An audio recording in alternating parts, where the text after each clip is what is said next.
le Saint-Esprit nous fasse grâce et qu'il nous permette d'être des fidèles ambassadeurs du royaume ce matin, que véritablement ce ne soit pas une personne qui parle, mais que ce soit de la part de Dieu, que je puisse connecter et communiquer quelque chose à son peuple. Amen. Je voudrais commencer de façon très très particulière, de façon très humble.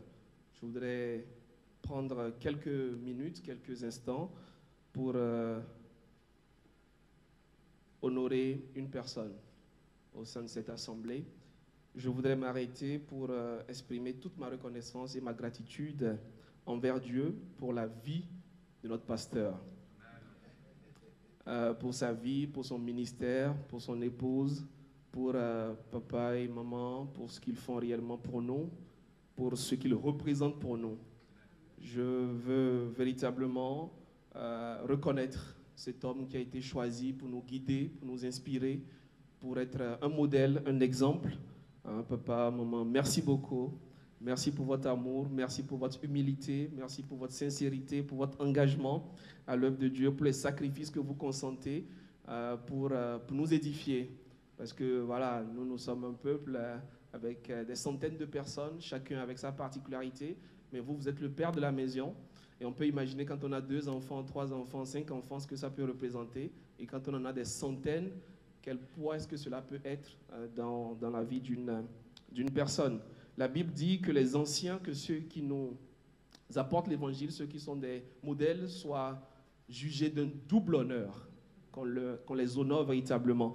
Et je ne cacherai pas que ces derniers jours, j'ai été véritablement amené à beaucoup réfléchir, à beaucoup méditer, surtout sur cette perte que nous avons connue au sein du corps de Christ. Et j'ai pris vraiment du temps. Je ne le connaissais pas particulièrement. Je n'ai pas échangé plus de 5 ou 10 minutes avec lui particulièrement. Je n'étais pas proche de cet homme.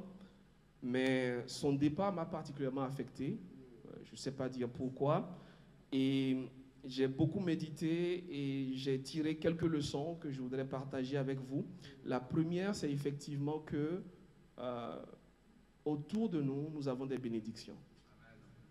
Autour de nous, Dieu met des personnes formidables. Et parfois, nous ne nous en rendons pas compte. Et parfois, c'est lorsque ces personnes sont parties qu'on réalise véritablement quels sont ces anges qui étaient autour de nous.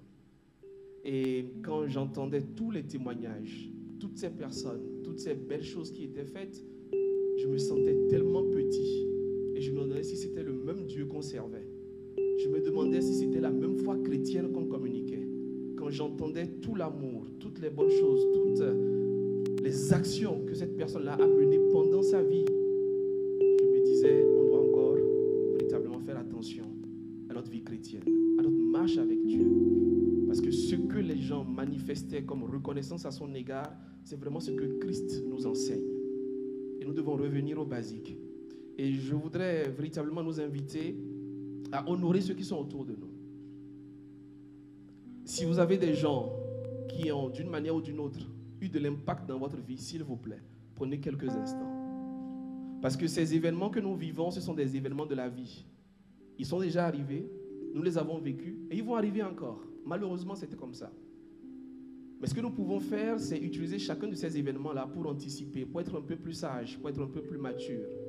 Et si vous avez quelqu'un dans votre vie qui vous fait du bien, s'il vous plaît, n'attendez pas qu'il parte. N'attendez pas que ce soit trop tard. Il y a quelqu'un ici qui pourrait prendre quelques minutes pendant cette journée, à la fin du culte, pour manifester sa reconnaissance à ses parents. Manifester sa reconnaissance à son épouse. Lui dire véritablement tout le bien qu'il pense d'elle. Manifester sa reconnaissance à un homme, à un père, qui se bat depuis des années pour que la famille ait de quoi vivre. Qui se lève tous les matins pour courir, pour réfléchir, pour chercher, pour se battre. Et personne ne lui a jamais dit merci. Nous t'apprécions. Nous reconnaissons ce que tu fais. Et des gens qui sont en foi avec leurs collègues, avec leurs amis, parfois même au sein de l'église, dans le même département, et qui ne se parlent pas, pour des histoires de rien du tout. Et je voudrais véritablement nous inviter à racheter le temps car les jours sont mauvais. Et un frère que tu vois ici, tu peux ne plus jamais le revoir. Une sœur que tu vois ici, tu peux ne plus jamais entendre parler d'elle. Et tu peux te séparer avec quelqu'un, avec quelque chose dans ton cœur que tu n'auras pas l'occasion de corriger. Et que Dieu nous donne d'être sages. Et que tout ce que tu as dans ton cœur, que ce soit simplement de l'amour pour quelqu'un. Que nous puissions honorer ceux qui sont autour de nous. Que nous puissions également travailler à laisser un impact pour Dieu. Parce qu'à la fin, ce qui va compter, c'est ce qu'on aura fait pour le Seigneur. Ce n'est pas nos richesses, ce n'est pas nos honneurs, ce n'est pas comment on venait à l'église, mais ce sont les vies que nous aurons touchées. Ce sont les vies que nous aurons transformées. Ce sont les messages d'amour que nous aurons véhiculés. À ceux-ci, tous connaîtront que vous êtes mes disciples. Si vous avez de l'amour les uns pour les autres. Le seul indicateur du royaume, c'est l'amour qu'on communique. C'est l'amour qu'on manifeste. Ce n'est pas de venir à l'église, ce n'est pas d'être là. Ce n'est pas de chanter, ce n'est pas de prier, c'est de communiquer de l'amour aux autres. De communiquer de l'amour à ses voisins. De communiquer de l'amour à son entourage. De communiquer de l'amour aux membres de sa famille. Qu'il vous aime ou qu'il ne vous aime pas. C'est d'être capable d'être quelqu'un qui communique et qui transporte de l'amour. Et l'autre réflexion que j'ai faite pendant ces jours-là, c'est véritablement de ranger sa vie par rapport à Dieu. Bien aimé, une fois de plus, les jours sont mauvais. Je ne suis pas un prophète de malheur. Mais ce qui est sûr, c'est que si nous réfléchissons, nous regardons, nous savons que nous devons prendre conscience d'un certain nombre de choses. Et que chacun de nous range sa vie par rapport à Dieu. Parce que Jésus revient. Et les signes de son retour sont de plus en plus évidents. On peut s'amuser à regarder les signes et se dire qu'il en reste encore quelques-uns. Mais Jésus peut revenir pour chacun de nous. Et il peut revenir à chaque moment. Et il peut revenir pendant ton sommeil. Il peut revenir pendant que tu te déplaces. Il peut revenir pendant que tu es à la maison. Il peut revenir à tout moment pour toi, pour que tu rentres à la maison. Rangeons nos vies, bien-aimés. Et s'il y a quelqu'un ici qui n'a pas encore donné sa vie au Seigneur, c'est l'occasion. Le plus important, c'est de donner sa vie à Dieu. Nous ne sommes pas une association, nous ne sommes pas un club. Tout ce qui nous rassemble ici, c'est le fait que nous croyons en Jésus et que nous lui avons donné notre vie. C'est ce qui nous rassemble ici. Ce qui nous rassemble ici, c'est que nous sommes des fils du royaume. Et la première des choses, c'est de se donner entièrement à Jésus. Et s'il y a quelqu'un ici qui n'a pas donné sa vie à Christ, c'est l'opportunité de donner sa vie à Christ. Parce que quand tu donnes ta vie à Christ, la mort devient un gain. Tu n'as plus peur de la mort. Parce que chaque jour quand tu marches, tu as l'assurance de ton salut. Ailleurs, on va peser, on va regarder, ils ne savent pas. Mais en tant que chrétien, on sait. Chaque jour quand on se lève, on sait qu'on est du royaume. Et que si quelque chose nous arrive, on se réveille chez le Père. On se réveille au paradis. Les gens pleurent sur terre, mais toi tu es déjà chez le Père. Et la première des choses, c'est son salut en Christ. Est-ce que tu as l'assurance de ton salut? Si tu es ici ce matin et que tu n'as pas l'assurance de ton salut, c'est la première des choses. C'est la seule chose. C'est l'unique chose qui doit te préoccuper. Je vais inviter le pasteur qui va prier pour le peuple. Qui va prier pour nous. Et demander que Dieu nous fasse grâce. Ça ne sert à rien qu'on se parle, qu'on se voit tous les dimanches, alors que quelqu'un n'est pas sauvé parmi nous. Il faut qu'on se retrouve tous au paradis. On peut pleurer parce qu'on a mal, parce qu'on a de l'émotion. Mais on doit se retrouver au paradis, bien-aimé. On ne peut pas vivre toutes ces années-là et que Dieu nous dise qu'il ne nous connaît pas. On ne peut pas se voir ici, chanter, danser, construire des temples et que Dieu dise, je ne t'ai jamais connu. Tendre Père, je bénis ton saint et grand nom. Le nom qui a transformé notre vie, notre vision, nos actions, notre être. Je bénis ton nom pour ces précieuses paroles qui sont à la fois des conseils et des avertissements à ce que nous revenions à toi, le Dieu qui règne dans les cieux, sur la terre, sous la terre, dans les eaux plus bas que la terre, et qui fait de nos cœurs son temple, là où il habite, pour être servi, adoré, élevé, sanctifié, glorifié, béni et servi. Jésus, merci de ce que tu nous as donné, cette assurance que dès maintenant nous sommes sauvés et nous marchons de gloire en gloire jusqu'à ce que nous parvenions à la stature parfaite de Jésus-Christ. Père, le monde a ses attraits, le monde a ses tentations, le monde a ses séductions, mais nous avons choisi de t'appartenir et de t'aimer. Ce matin, je prie, Seigneur, pour ceux-là qui hésitent, pour ceux-là qui se sont éloignés, pour ceux-là qui ont baissé les bras, pour ceux-là qui n'ont plus cru à ce Dieu qui aime. Je te prie, Seigneur, ramène-les sur le chemin, car ta parole est claire. Qui est le chemin? Il n'y en a pas d'autre. Je bénis ton nom, Seigneur, pour la grâce que tu nous donnes d'être cette église que nous rappelons constamment. Notre raison d'être sur la terre, c'est de te glorifier. Bénis cette parole, bénis ces conseils, et que quelqu'un de nous tombe à terre dans le nom de Jésus-Christ. Seigneur, ce matin, merci pour l'œuvre du Saint-Esprit. Je prie que personne de cela que tu nous as confié ne se perde, Seigneur. Je te prie, Seigneur, que tous ceux-là qui entreront dans ce temple, Seigneur notre Dieu, aient la conscience que nous quitterons cette terre, mais avec le témoignage d'avoir appartenu à Jésus et de l'avoir servi. Père, oriente nos actions, oriente notre ministère, oriente notre service, oriente nos relations en ce qui te plaise et qui honore ton nom. Jésus, tu es le seul qui règne au milieu de nous. Merci pour ton serviteur qui nous rappelle ces précieux conseils. Honneur et gloire te soient rendus. Dans le nom de Jésus, nous avons prié. Amen. Je nous invite dans notre texte de base, Ésaïe 61, le verset 7.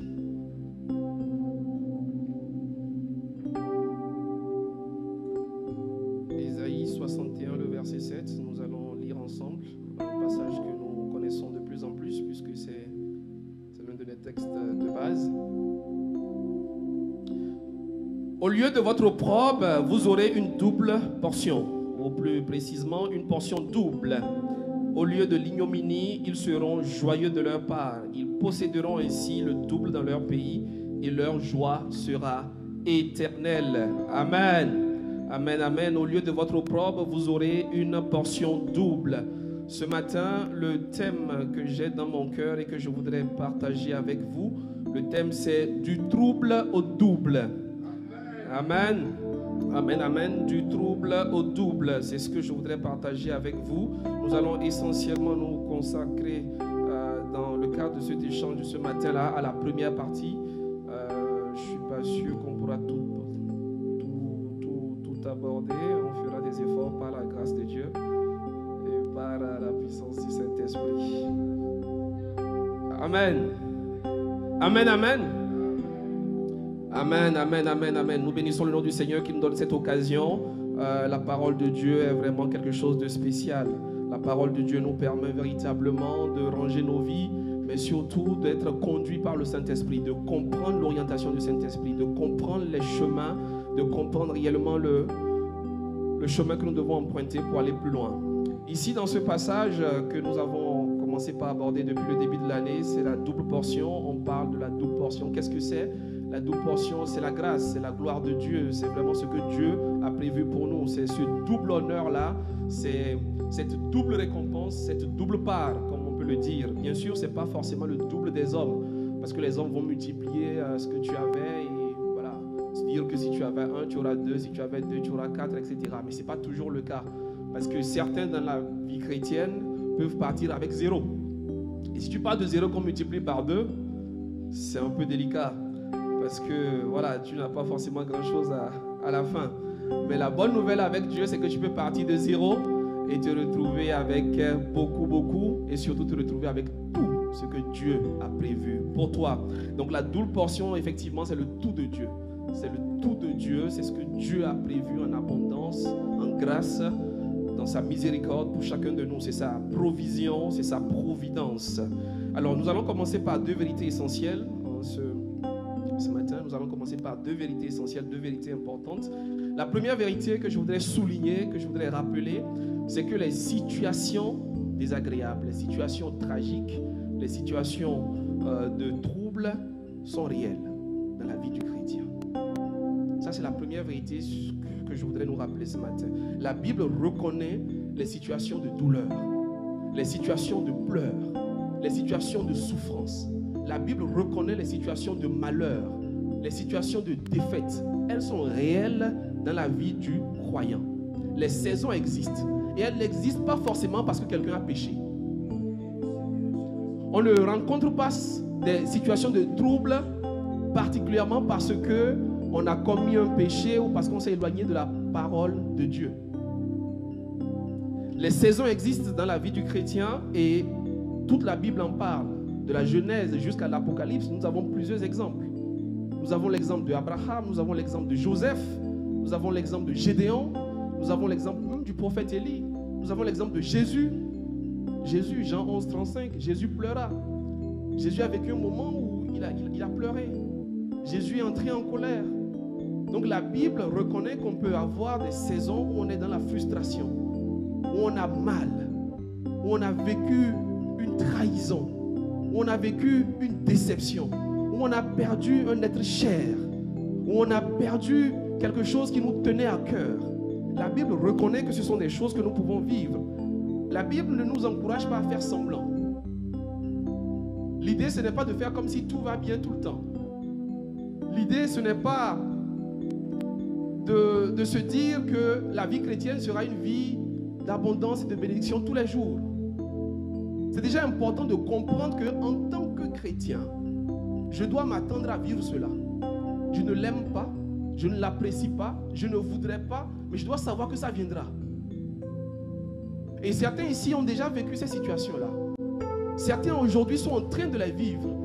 Et malheureusement, qu'on le veuille ou non, d'autres parmi nous les vivront encore. Vont vivre des moments de perte, de déception, de malheur, de trahison, qui vont faire mal, qui vont faire pleurer.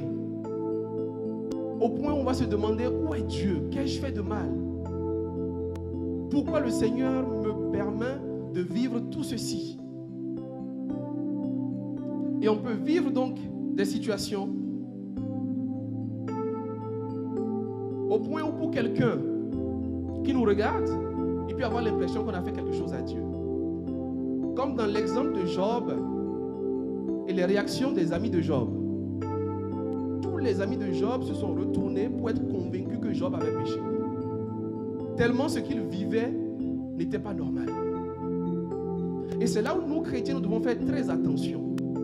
Lorsque un bien-aimé, quelqu'un parmi nous traverse des situations, à ne pas trop juger, à ne pas trop nous avancer.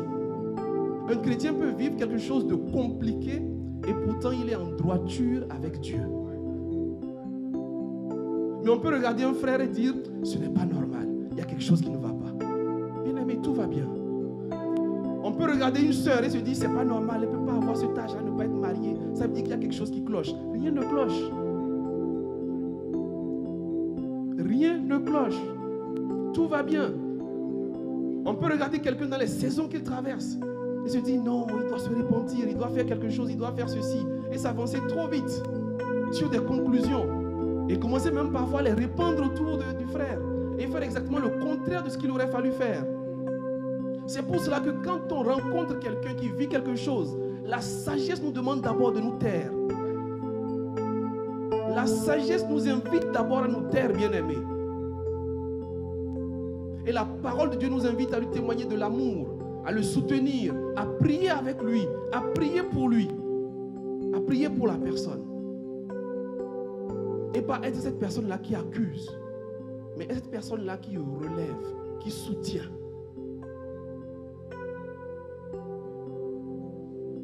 lorsque les personnes souffrent autour de nous, nous devons être compatissants. Parce que notre Dieu est compatissant. Et quel que soit ce qu'une personne traverse, Dieu l'aime. Dieu la connaît. Et Dieu a toujours son plan pour la personne. Alors la question c'est quel est le rôle que nous voulons jouer dans la vie de cette personne pendant qu'elle traverse la situation.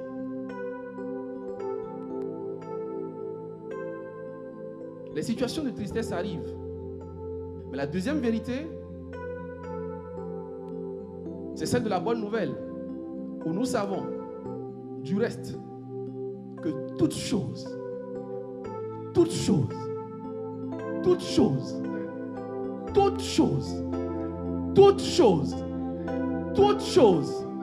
concourt au bien de ceux qui aiment Dieu, de ceux qui sont appelés selon son dessein. Nous savons que toute chose, pas toute bonne chose, pas quelque chose, mais toute chose ne vient pas de Dieu. Mais toute chose dans la vie du croyant concourt à son bien. Dieu ne crée pas tout dans notre vie. Tout ce qui est malheur, parce que Dieu, c'est un Dieu d'abondance, c'est un Dieu d'amour. Il ne nous envoie pas le malheur. Mais même quand le malheur atteint le juste, l'Éternel, mais le passage réel, il dit quoi? Il dit le malheur atteint souvent. Le malheur atteint souvent, pas quelquefois, pas parfois. Le malheur atteint souvent le juste, mais l'Éternel l'en délivre toujours. Toujours. Bien-aimés, parfois nous croyons que parce que nous sommes justes, tout ira bien. Mais c'est parfois parce que tu es juste que tout ne va pas bien. Le monde voudrait que la réflexion normale, ce serait que quand tu es juste, quand tu fais bien les choses, que tout aille bien. Mais parfois, c'est parce que tu es juste que tout ne va pas bien. Quel était le tort de Job? Tout ce que Job a fait, c'était être un homme juste, droit et bon. Et Dieu est allé faire sa publicité. Et Dieu a dit à Satan, as-tu vu mon serviteur? Et Satan dit, ah bon? Je vais m'en occuper. Et c'est comme ça que parfois au travail, parce que tu es juste, parce que tu es droit, parce que tu es bon, et qu'un jour, ton patron dit, lui il est différent. Lui il est droit. Lui ne se comporte pas comme les autres. Et tous les autres se disent, ah bon, on va s'en occuper. Parce que parfois, le pasteur vient ici et il parle d'une sœur. Et il dit, cette sœur, elle a fait ceci, elle a fait cela. Et automatiquement, autour d'elle, on peut commencer par conspirer. Parce qu'on se sent attaqué par le fait qu'elle a été valorisée. Parce que dans une famille, un père dit que cet enfant se comporte très bien, suivez son exemple. Et tous les autres commencent par conspirer contre lui. Et dans bien de cas, parce que tu es juste, parce que tu es bon, parce que tu es loyal, parce que tu es sérieux, parce que tu es ponctuel, parce que tu es excellent, parce que tu es diligent, tu peux avoir contre toi beaucoup de choses. Et tu peux donc vivre certaines situations parce que tu es juste. Mais la bonne nouvelle, c'est que quel que soit le malheur qui t'atteint, l'Éternel t'en délivrera toujours. Toujours. Toujours. Pas parfois. Pas parfois. Peu importe la situation, Dieu peut transformer cette situation-là en victoire pour toi. Et j'aime beaucoup notre thème qui dit la double portion. Au lieu de votre opprobre, vous aurez une double portion. Alors, au lieu peut avoir deux significations. C'est-à-dire que plutôt que, d'accord, plutôt que l'opprobre, vous aurez une double portion. Mais ça peut également vouloir dire là où ça s'est passé. C'est que dans l'entreprise où on t'a humilié, tu peux avoir la double portion là-bas. Dans le quartier où on t'a humilié, tu auras une double portion. Dans l'immeuble où on t'a humilié, tu auras une double portion. Dans la relation, dans la famille, où tout le monde a dit des choses sur toi. Là, dans cette famille-là, Dieu t'accordera une double portion.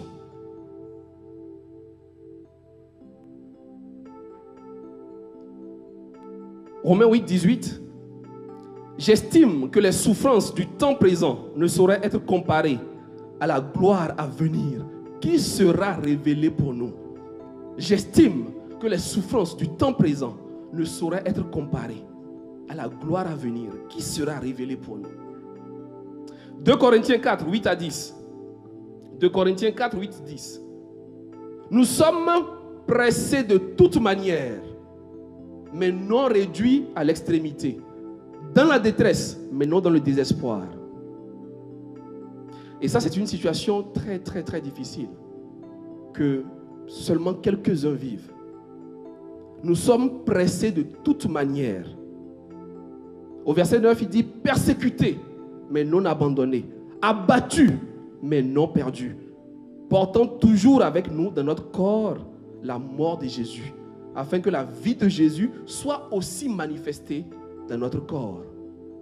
Et ici, on peut voir que non seulement tu peux vivre des situations de troubles, des situations difficiles, mais tu peux avoir l'impression d'être pressé de toutes parts. C'est qu'au même moment dans ta vie, tu as l'impression que tout s'écroule. La famille, personne ne te soutient. Dans ta belle famille, on te combat. Tes amis t'abandonnent. C'est en ce moment que tu perds ton travail. C'est dans ce moment que tu tombes malade. Et tu es pressé de toutes parts. Et même dans ce cas, la Bible dit que nous ne sommes pas réduits à l'extrémité. Nous ne sommes pas dans le désespoir. Le chrétien ne peut jamais se retrouver dans le désespoir. Il peut vivre d'un moment, mais il doit toujours avoir l'espoir et l'espérance qui ne faillit jamais, qui ne faiblit jamais. 2 Corinthiens 4, cette fois-ci au verset 17 et 18. Le verset 17 dit « Car nos légères afflictions du moment présent produisent pour nous, au-delà de toute mesure, un poids éternel de gloire. » Nos afflictions, nos légères afflictions du moment présent produisent pour nous, au-delà de toute mesure, un poids éternel de gloire. Parce que nous regardons non point aux choses visibles, mais à celles qui sont invisibles. Car les choses visibles sont passagères. Les choses visibles sont passagères et les invisibles sont éternelles. Bien-aimés, c'est la deuxième vérité de ce matin. La première vérité, c'est que nous pouvons vivre des situations de trouble. Et pas parce qu'on a péché. Parfois, il faut arrêter cette culpabilité. Il faut arrêter ce message qui vient et qui nous empêche de vivre et d'avoir cette assurance. De se dire que je peux vivre le trouble. Mais je sais que toute chose concourt à mon bien. Toute chose concourt à mon bien. Dans notre passage de base, on parle de l'opprobre. Et l'opprobre peut avoir plusieurs synonymes. L'opprobre, c'est la honte, c'est l'humiliation, c'est la confusion. L'opprobre, c'est le déshonneur. C'est toutes ces situations-là, pénibles, humiliantes, douloureuses, inconfortables, que quelqu'un peut vivre, que quelqu'un peut rencontrer, que quelqu'un peut subir. Et le passage pourrait donc être compris comme à la place de ta honte, à la place de ton humiliation, à la place de ta confusion, à la place de ton déshonneur, Dieu t'accorde une double portion. Alors, il est vrai que personne n'aime traverser ces moments de trouble, ces moments d'incertitude. Et en tant que chrétien, naturellement, et d'ailleurs c'est ce qu'on a promis à beaucoup de personnes dans l'évangélisation, on a regardé les promesses divines. On a parlé de la restauration, de l'abondance, des bénédictions, de la gloire de Dieu. Pourtant, avant d'apprécier pleinement cette promesse, il peut être essentiel de comprendre les sources du trouble. Et s'il est vrai que ce n'est pas toujours le péché qui nous conduit dans le trouble, il peut y avoir certaines situations de notre part qui nous conduisent dans le trouble. Il peut y avoir certaines causes qui viennent de nous et qui nous conduisent dans le trouble. Et ce sont ces sources-là que nous allons aborder. Quelles sont ces causes, bien-aimés, qui peuvent nous mettre dans des situations de honte, d'humiliation, de déshonneur, de confusion? Parce que parfois dans la vie, c'est que quand on rencontre ces situations, très rapidement notre réflexe c'est il faut que Dieu change la situation. Et dans bien de cas, pour Dieu, c'est qu'il veut te changer dans la situation. Toi, tu veux que la situation change. Dieu veut que tu changes. Toi, tu veux que la situation s'arrête. Dieu veut que toi, tu arrêtes quelque chose. Toi, tu veux une nouvelle situation. Dieu veut un nouveau toi. Et quand tu traverses donc ces situations-là, il est important de comprendre qu'est-ce qui t'a mené là-bas et que tu le changes pour que tu puisses comprendre le plan de Dieu et que Dieu t'emmène plus loin avec lui. La première clé, enfin la première cause que nous pouvons apprécier très rapidement, c'est ce que j'ai appelé ici le manque de discernement. Le manque de discernement. Le manque de discernement. Parmi les multiples causes qui peuvent nous conduire à l'opprobre, à l'humiliation, à la honte, à la confusion, il peut y avoir le manque de discernement. Qu'est-ce que le discernement? Le discernement, c'est la capacité à distinguer clairement le chemin de Dieu et les pièges du monde. Le discernement, c'est la capacité à pouvoir distinguer clairement le chemin de Dieu, le chemin qu'emprunte Dieu dans notre vie, et également les pièges que le monde met tout autour.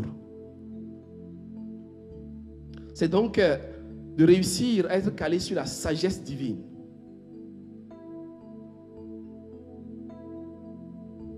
Le manque de discernement nous expose aux erreurs, aux mauvaises décisions, aux conséquences douloureuses qui en découlent.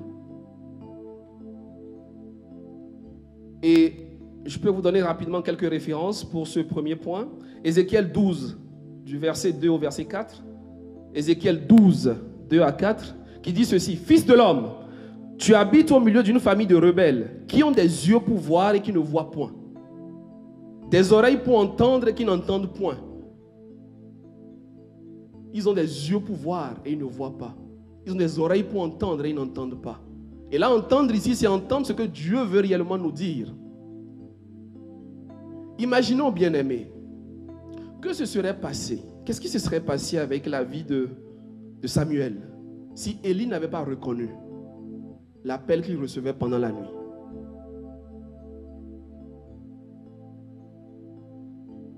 Samuel entend une voix qui l'appelle et il vient voir Élie. Il revient voir Élie. Et à un moment donné, Élie se dit, ça c'est la voix de Dieu. Alors combien de parents n'ont pas reconnu l'appel de Dieu dans la vie de leurs enfants, dans la vie de leurs femmes de ménage, dans une question, dans un rêve, dans le fait de raconter ce qui s'est passé à l'école? Combien n'ont pas pu voir le piège du malin? Combien n'ont pas pu voir ce que Dieu voulait faire? Et on dit à l'enfant, va te coucher. Et tu racontes ceci, va faire cela. Alors qu'il s'agissait là d'une révélation qui pouvait empêcher la famille de tomber dans l'opprobre, dans la honte, dans la confusion. Combien de pères, combien de mères, combien de responsables de département n'ont pas été capables de lire ce que Dieu voulait faire?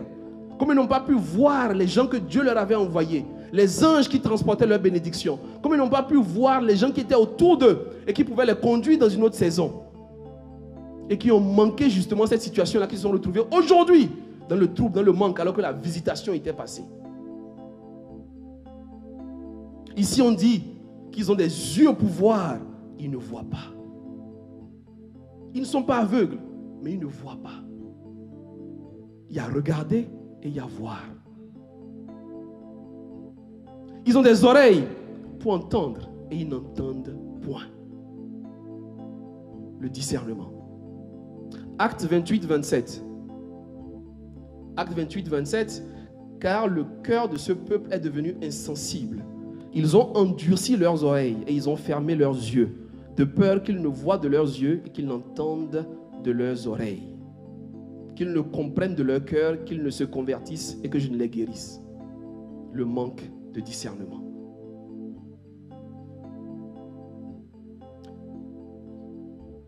Mais ce qui est bien, c'est que dans Jacques 1,5, La Bible dit, si quelqu'un manque de sagesse, qu'il la demande à Dieu, qui donne à tous, simplement et sans reproche, et elle lui sera donnée.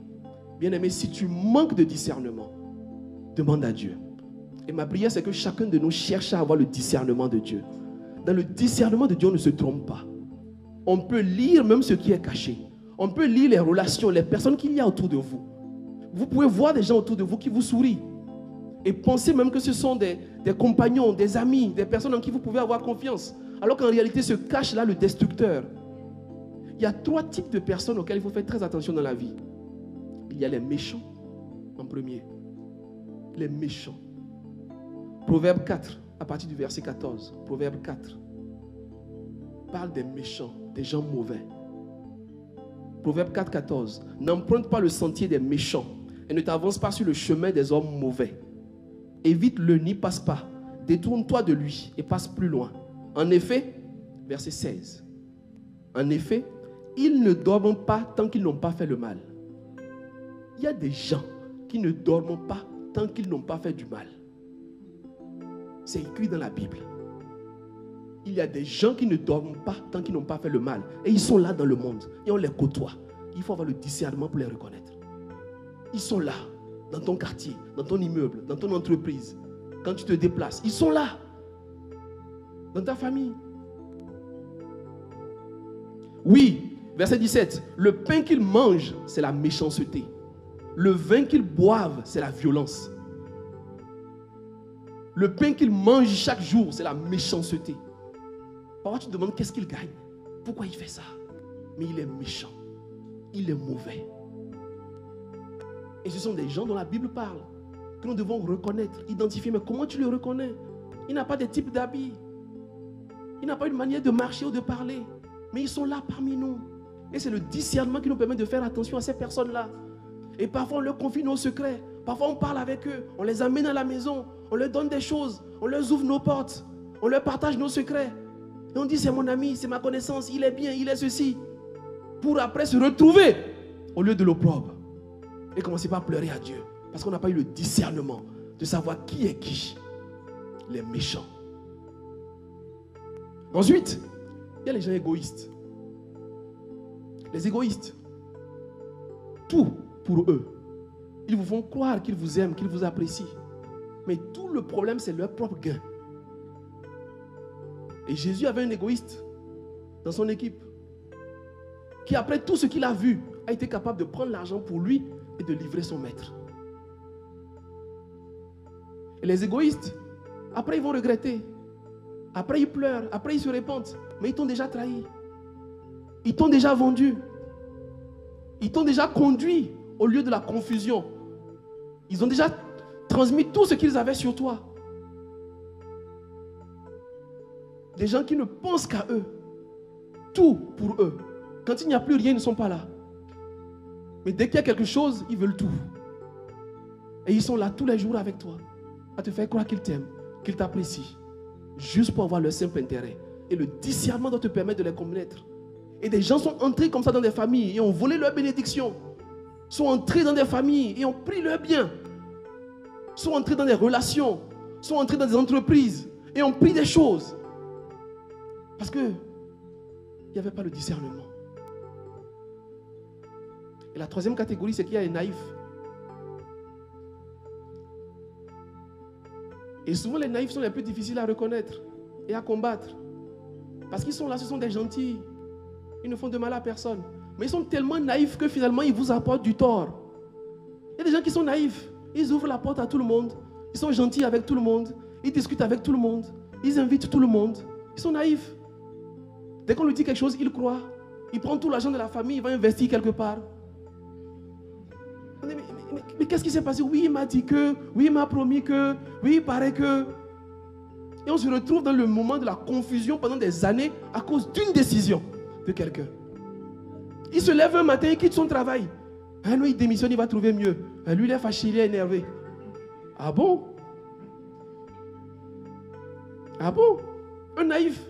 Et il conduit sa famille dans le chemin de la confusion.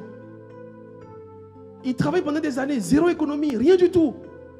Et un jour, il y a un problème et il se met à crier. Et dans les familles, vous pouvez avoir des gens comme ça. C'est un cousin, c'est une nièce, c'est un neveu, il a toujours des problèmes. Il va prendre une femme, il va l'enceinter. Et toute la famille va se retrouver à gérer ça pendant des années. Et lui, il s'en fout. Un naïf.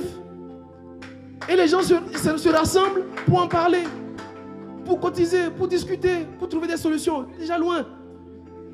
2 ans après, c'est un autre cas qui l'amène dans la famille. Et parfois, tu intègres des belles familles comme ça. Bien sûr. Un frère vient, une soeur vient, tu n'étudies rien. Tu ne discernes pas, tu ne pries pas, tu ne cherches pas. Tu t'engages dans le chemin. Parce qu'il est beau, parce qu'elle est belle.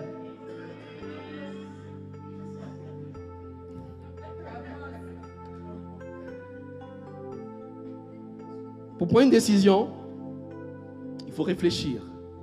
Il faut prier. Il faut chercher des conseils. Pour prendre une décision, il faut réfléchir. Il faut prier.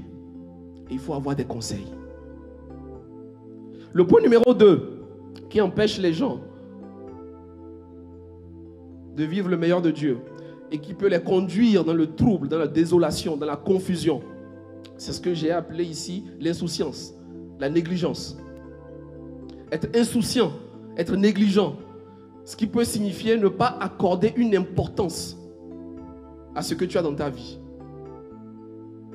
Hébreux 2, 3 dit ceci. Hébreux 2, le verset 3. Comment échapperons-nous en négligeant un si grand salut? Il y a des chrétiens qui négligent leur salut. Il y a des chrétiens qui négligent le sacrifice de Jésus pour eux. Il y a des chrétiens qui négligent leur identité. Il y a des chrétiens qui négligent ce qu'ils sont devenus en Christ. Et quand tu les vois, tu ne vois aucune différence avec le monde. La même manière de s'habiller, la même manière de parler, les mêmes endroits, les mêmes fréquentations, les mêmes lieux, tu les retrouves là-bas. Aucune différence. Toujours à dire des choses qui ne sont pas exactes. Toujours à être dans des jeux qui sont troubles, qui sont faux. Qui négligent la personne qu'ils sont devenus en Christ. Qui négligent leur statut d'ambassadeur du royaume. Au point où quand tu les vois, tu as honte de dire que tu es chrétien parce qu'on va dire comme lui.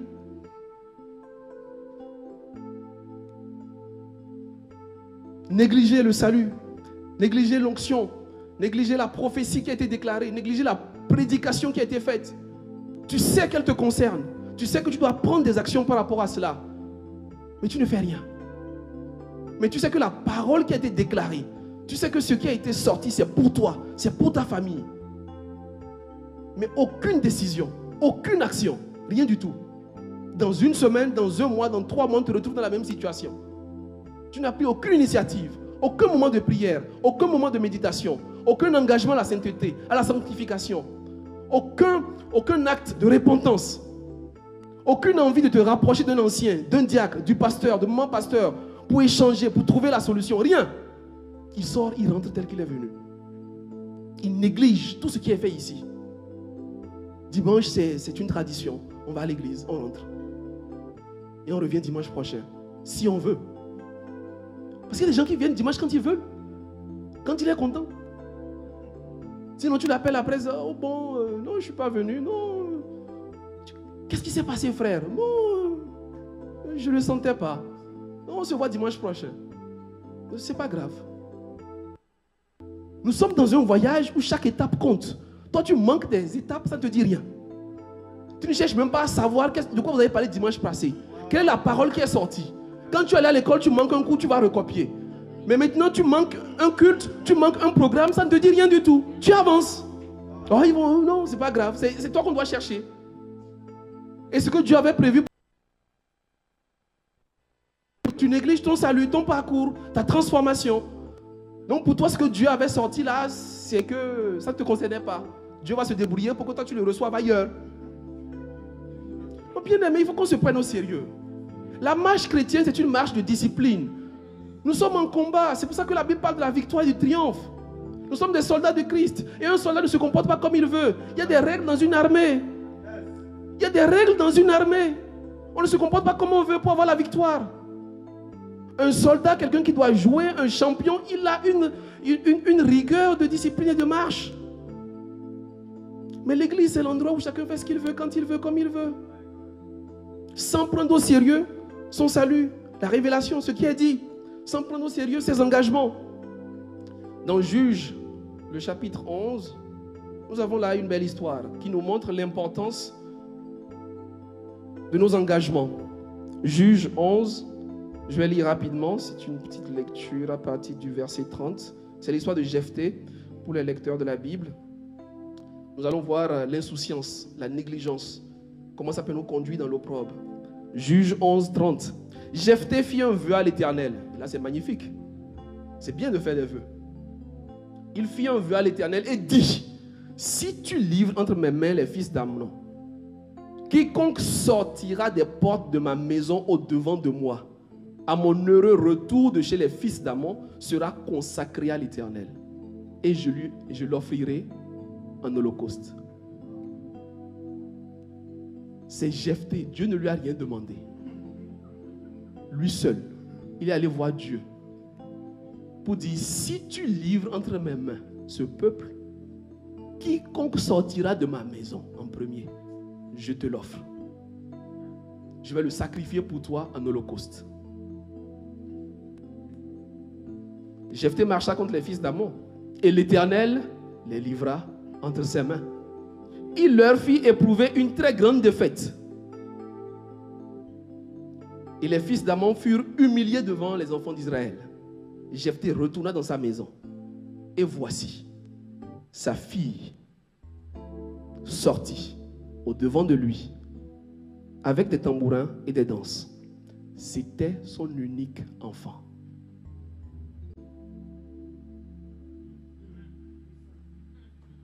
On fait comment? Ce n'était pas prévu. Dès qu'il la vit, il déchira ses vêtements. Il dit, ah ma fille, tu me jettes dans l'abattement. Tu es au nombre de ceux qui me troublent. Voilà comment Jephthé va dans le trouble. Mais qui l'a conduit dans le trouble? Sa promesse, son engagement, sa parole.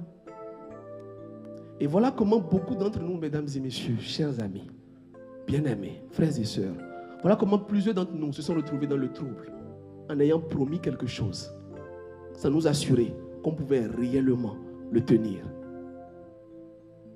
Ou n'ont pas voulu tenir après leur promesse, après que Dieu ait fait sa part. Jephthé se retrouve ici dans le trouble, dans l'abattement, parce qu'il a promis quelque chose qu'il a maintenant du mal à honorer. Bien-aimé, quelles sont les promesses que tu fais à Dieu et autour de toi? Quels sont les engagements que tu prends?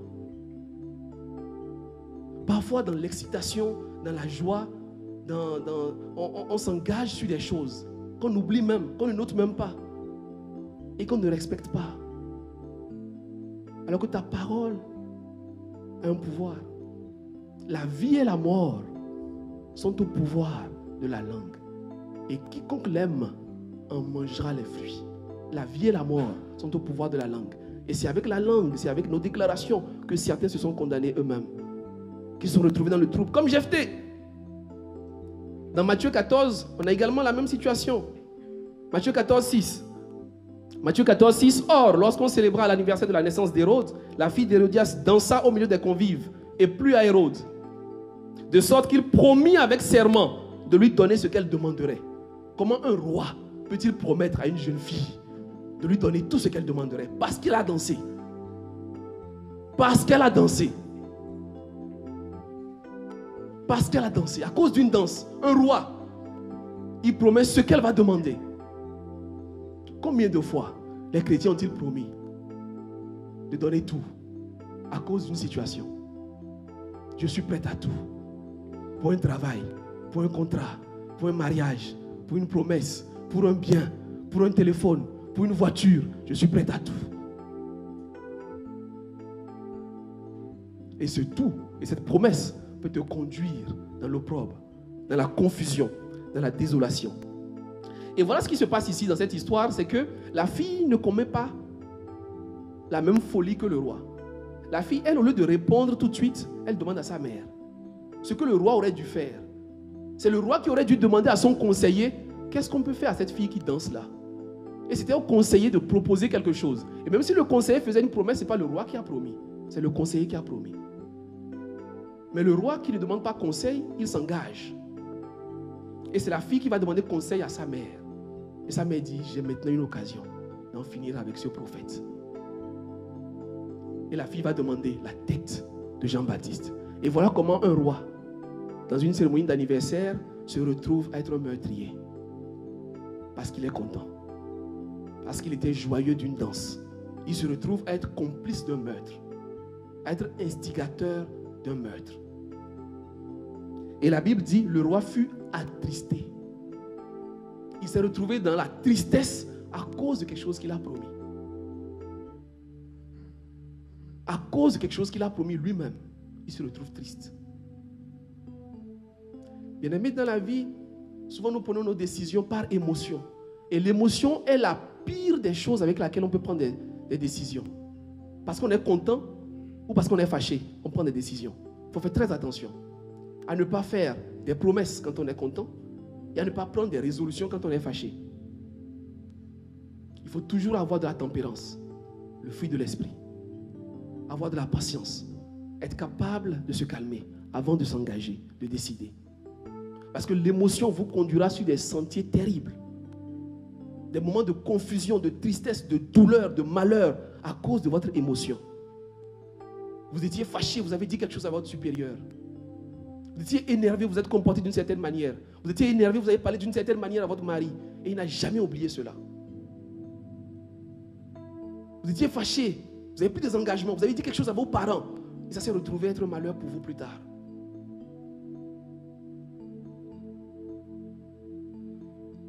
Il y a 3 éléments, généralement, avec lesquels j'en prends la décision.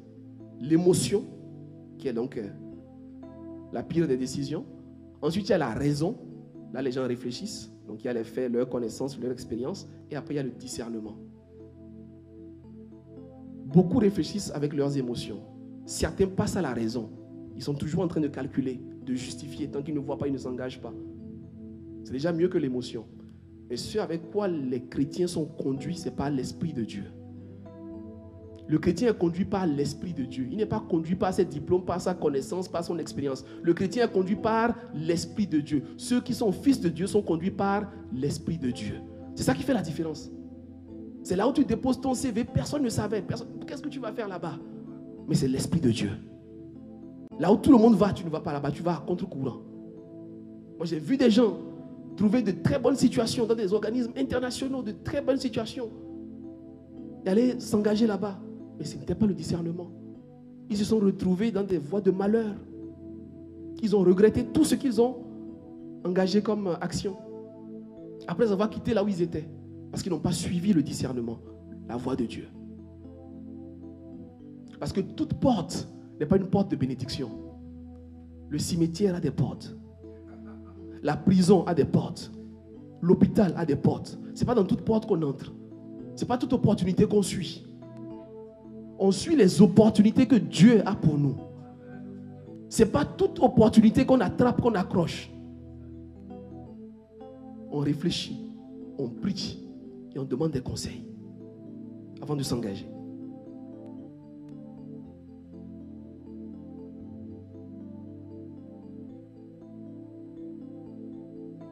Je vais finir sur la 3e cause.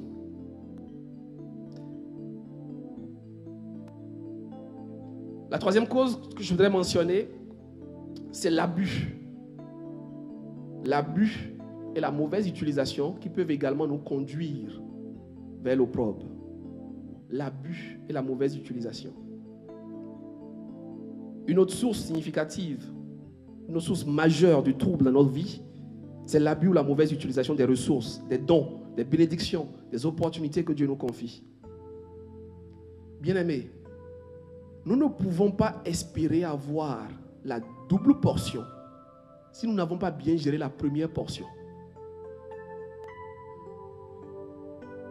Dieu ne peut pas nous confier la double portion si nous n'avons pas bien géré la première portion. Tout ce que Dieu met dans nos mains, ce n'est jamais la version finale et définitive de ce qu'il veut mettre. Dieu nous emmène toujours de gloire en gloire. Mais qu'as-tu fait de la première gloire? Si tu utilises mal la première étape de ce que Dieu t'a donné, tu ne peux pas espérer la seconde étape. Et nous l'avons dans la parabole des talents. Cet homme qui est parti en voyage et qui a donné les talents à ses serviteurs, qui a donné 5, qui a donné 3, qui a donné 1. Il a dit, allez-y. Et quand il est revenu, qu'est-ce qui s'est passé? Celui qui avait 5, il les a multipliés. Celui qui avait 3, il les a multipliés. Mais celui qui avait 1, qu'a-t-il fait? Bien-aimé, que fais-tu de ton talent?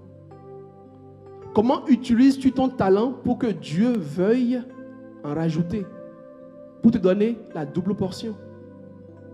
Et beaucoup n'ont pas utilisé ce talent-là. Ils attendent d'avoir le plus grand talent. Ils attendent d'avoir d'autres choses.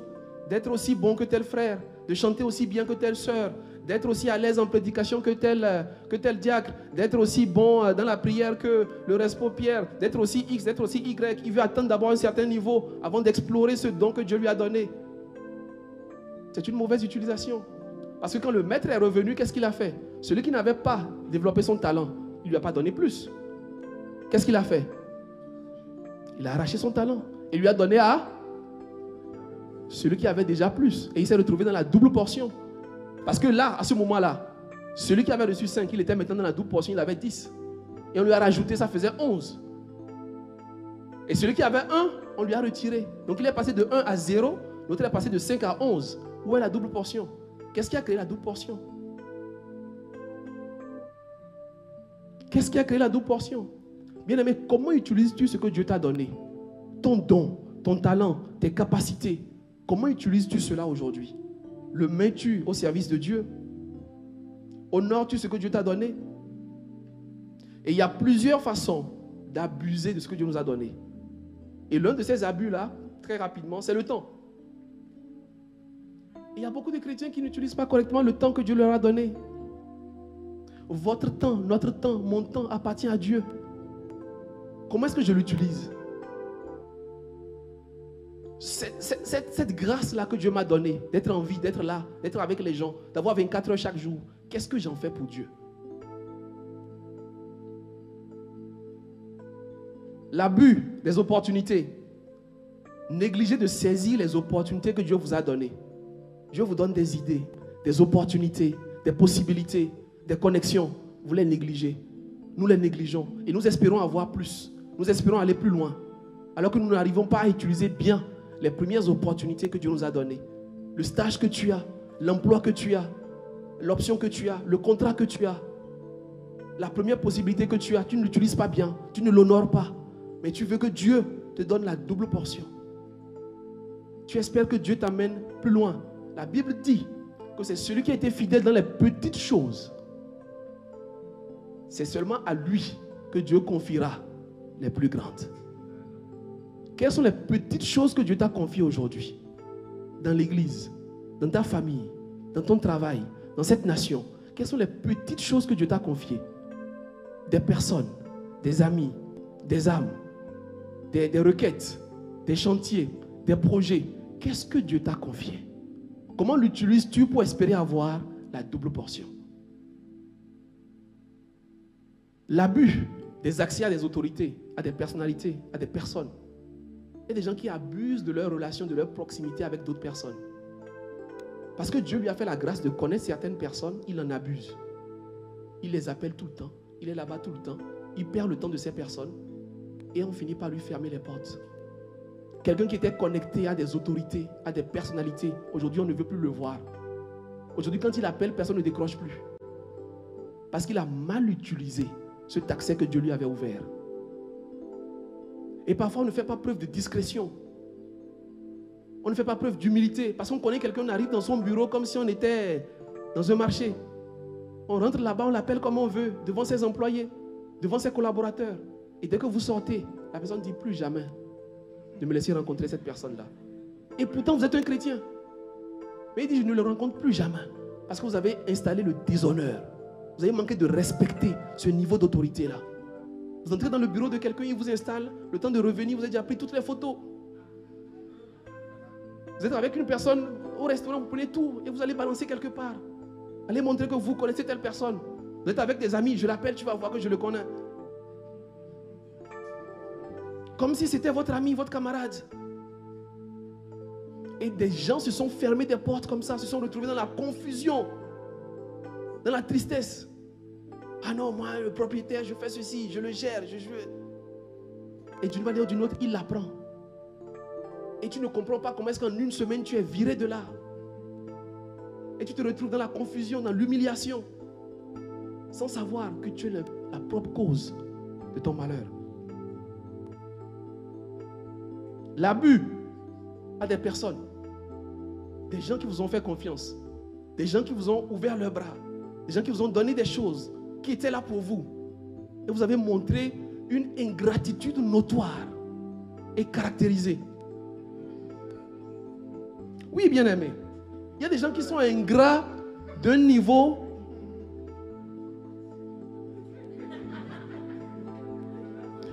Non, il y a des gens qui sont ingrats.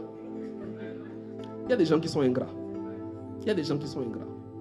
Pendant 2 semaines, pendant 3 mois, ils demandent, ils supplient, ils cherchent. Tu te débrouilles, tu rassembles ce que tu peux, tu l'aides. Il ne peut pas dire merci. Il ne peut pas dire merci. Parfois, c'est toi qui le cherches pour savoir, mon frère, est-ce que tu as reçu? Parfois, c'est toi qui veux savoir, mon frère, est-ce que le problème est réglé? Mon frère, on en est où? Mais c'est toi qui l'as aidé. Pendant 3 mois, il était derrière toi, il ne peut pas te dire merci. Voilà comment ça évolue, voilà comment ça avance. Il attend 6 mois pour revenir dans ton... Mon frère bien-aimé, shalom. Que la grâce du Père, etc., il commence par raconter encore sa vie.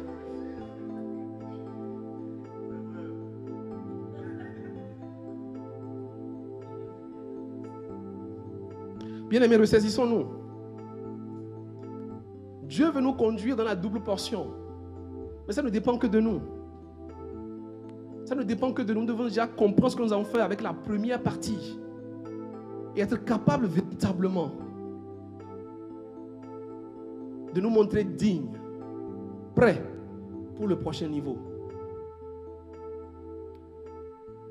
Ça ne coûte rien à Dieu de nous bénir, de nous élever, de nous positionner. Mais Dieu ne le fera pas si c'est pour notre propre malheur. Dieu ne le fera pas parce que ça va nous perdre nous-mêmes.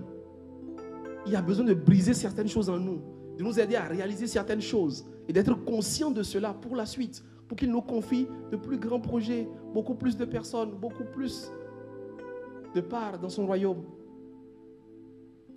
Et ces éléments sont des éléments qui doivent être traités. Et bien sûr, on connaît les épreuves, la tentation. On sait effectivement que dans la vie du chrétien, il peut vivre des épreuves de la tentation. Mais généralement, c'est seulement cet aspect-là qu'on voit. On se dit que c'est Dieu qui a permis, ou alors c'est le diable qui me tente. Oui, c'est possible, c'est une des causes effectivement. Mais ce n'est pas souvent la cause majeure.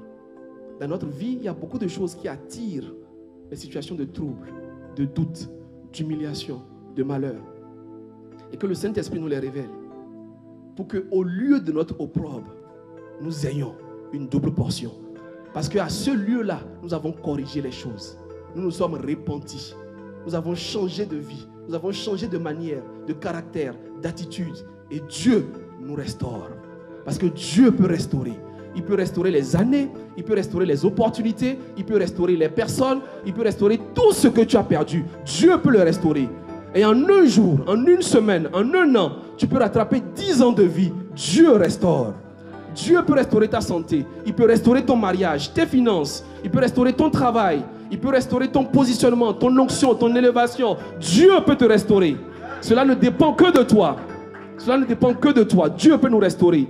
C'est une promesse extraordinaire. Alors dis avec moi, avec foi, je sors du trouble pour entrer dans le double. Je sors du trouble pour entrer dans le double. Le double de Dieu. Nous allons nous lever, transformer cela en prière et je vais inviter le pasteur à prier pour son peuple. Nous bénissons le nom du Seigneur. Prie, prie, prie. Déclare que tu sors du trouble. Tu sors du trouble, tu sors du trouble, tu sors du trouble. Tu sors du trouble maintenant et tu entres dans le double de Dieu. Prie mon frère, je ne t'entends pas. Prie, prie, prie, élève la voix et prie, prie, prie, prie. Que Dieu nous fasse sortir, qu'il nous sorte de ce trouble et qu'on entre dans le double de Dieu. Alléluia. Du trouble au double. Je vous assure que ce message est profond Et je nous invite pendant la semaine à méditer encore sur les choses qui nous mènent au trouble et comment nous pouvons revenir au double. C'est très profond. Des comportements, des façons de faire, des décisions. Je ne sais pas. Tu aurais dû arriver à un certain niveau, mais tu t'es stagné parce que tu n'as pas pris les bonnes décisions. Je crois que ça doit être une introspection. Vous savez, à la fin, vous voyez comment chacun de vous a commencé à dire Amen, Alléluia, Amen, Alléluia. Parce qu'on parlait qu'on vous restaure, qu'on vous restaure. Vous ne serez pas restauré si vous n'avez pas fait les choses qui mènent à la restauration.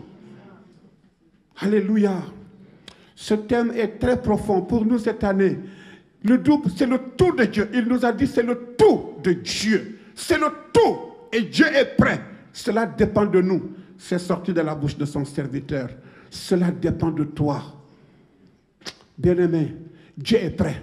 C'est toi qui retardes l'échéance. Dieu veut bénir. C'est toi qui retardes. C'est toi qui traînes. C'est toi qui n'as pas saisi les temps de Dieu. C'est toi qui ne prends pas, qui prends souvent à la légère certaines décisions que tu aurais dû prendre et que ce n'est pas trop tard. Nous allons prier. S'il y a là où nous avons manqué, s'il y a là où nous avons tardé, s'il y a là où nous avons manqué de la sagesse, il a dit si quelqu'un manque de la sagesse, qu'il la demande à Dieu. Que cette saison ne passe pas, que tu aies saisi cette opportunité de Dieu de ce matin. Que cette saison ne passe pas, que tu aies passé d'un stade à un autre, d'une étape à une autre, d'une expérience à une autre, d'une élévation à un autre niveau. Le prochain niveau t'appartient. Nous allons prier. Désire prier, pas parce qu'on te l'a demandé, mais parce que cela s'impose dans ta vie. Il y a des choses toi-même, tu dois sortir de toi-même. Pour une simple danse, on a sacrifié la tête du prophète qui parlait de la part de Dieu. D'un simple engagement, on a sacrifié sa vie parce qu'on a manqué de la sagesse. Souvent, tu fais des choses que personne ne t'a demandé. Et après, c'est toi qui vas regretter. Il est temps que tu revoies tes décisions, que tu revoies ta vie, que tu revoies ce que tu fais. Parce que c'est en cela que Dieu va t'honorer. Ou si Dieu aussi va te juger. Prie maintenant. Il y a des choses toi-même tu le connais. Si le Saint-Esprit les révèle, il y a des attitudes, il y a des comportements. Il y a cette façon d'être, cette façon de faire, cette négligence, cette nonchalance. C'est temps perdu. Tu perds trop de temps. Il y a des choses, tu dois te lever. Si tu es un étudiant, n'attends pas la veille d'un devoir pour étudier. C'est maintenant. C'est maintenant. Si tu veux te marier, il y a des choses que tu dois faire maintenant, pendant que tu es jeune fille. Si tu veux te marier en tant que jeune homme, il y a des choses que tu dois faire. Tout ne sera pas donné sur un plateau. Il y a des choses que Dieu attend de toi. Père, ce matin, tu le fais dans ma vie, dans la vie de chaque frère et sœur, dans la vie de ton peuple. Nous voulons voir les amendements réels dans notre vie ce matin. Il y a des choses que nous voulons que cela s'éloigne de nous. Oui, cette insouciance, cette naïveté. Oui, garde-nous du méchant. Au nom de Jésus, nous voulons, Seigneur, être connectés à toi, afin que notre vie soit une vie orientée par le Saint-Esprit, pas par nos raisonnements humains, pas par nos comportements, mais Seigneur, par ces décisions inspirées de la lumière de Dieu, au nom de Jésus. Père, nous voulons saisir cette saison, nous voulons saisir ce temps de Dieu, nous voulons saisir, Seigneur, cette grâce d'être ceux-là qui savent utiliser à bon escient les talents, les capacités, les aptitudes, les opportunités, les saisons, oui, les temps par lesquels tu nous fais passer pour nous aiguiser à être plus tranchants, Seigneur. Dans cette saison, rien ne se fera sans nous. Nous voulons décider de cela, de notre vie, au nom de Jésus-Christ. Père, amène-nous à un autre niveau de connexion avec toi, où le Saint-Esprit va nous amener, Seigneur, à amender les choses de notre vie. Dans le nom de Jésus-Christ de Nazareth, je bénis ton nom, Seigneur. Je prie que cette parole nous amène, Seigneur, à aller au fond de nous-mêmes, au nom de Jésus, à faire ce mea culpa. Oui, Seigneur, à prendre les choses que nous aurions dû faire et que nous n'avons pas fait. Les choses que nous avons toujours renvoyées au lendemain. Nous voulons prendre les bonnes décisions. Au nom de Jésus-Christ, que la sagesse d'en haut éclaire ton peuple ce matin. Sors-nous de ces décisions prises par émotion. Préserve-nous de prendre des décisions, Seigneur, sous la colère. Mais Seigneur, que ta sagesse éclaire nos voies et que ton peuple soit béni. Seigneur, ce matin, nous ne voulons pas négliger un aussi grand salut que tu nous as donné, Seigneur. Nous voulons maximiser cette grâce, Seigneur, notre Dieu, de la mort de Jésus. Nous voulons maximiser, Seigneur, notre Dieu, le sang qui a coulé du côté de Jésus. Nous voulons maximiser, oui, ces clous qui ont traversé ses mains. Nous voulons maximiser, Seigneur, notre Dieu, cette couronne qui a percé sa tête. Oui, tu n'es pas mort en vain. Notre vie ne sera pas aussi vaine. Au nom de Jésus, jour après jour, nous voulons, Seigneur, te ressembler. Mourir à nous-mêmes pour que la gloire de Dieu se manifeste dans notre vie. Seigneur, tu dis au lieu de l'opprobre, plutôt que de l'opprobre, nous savons que ce que tu nous réserves est meilleur. Donne-nous de la saisir maintenant dans le nom de Jésus.